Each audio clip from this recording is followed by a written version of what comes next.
รงเรียนแม่สายประสิทธิ์ศาสตร์ขอเชิญร่วมงานคืนสู่เหย้าลูกเขียวขาวครั้งที่ 6 ในวันที่ 12 เมษายน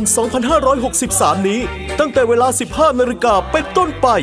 ณลานอเนกประสงค์โรงเรียนแม่สายประสิทธิ์ศาสตร์คืนสู่เหย้าลูกเขียวขาวครั้งที่ 6 เชิญชวนแต่งกายในทีมลูกทุ่งงานวัดขบวนงานแห่พระป่าสามัคคีพิธีรดน้ำดำหัวครูอาจารย์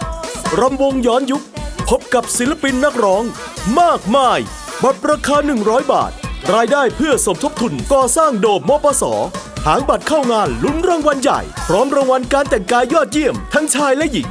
จองบัตรได้ที่โรงเรียนแม่สายประสิทธิ์ศาสตร์สอบถามรายละเอียดโทร 053 731 007 คืนสู่เหย้าลูกเขียวขาวครั้งที่ 6 12 เมษายนนี้ณลานอเนกประสงค์โรงเรียนแม่สายประสิทธิ์ศาสตร์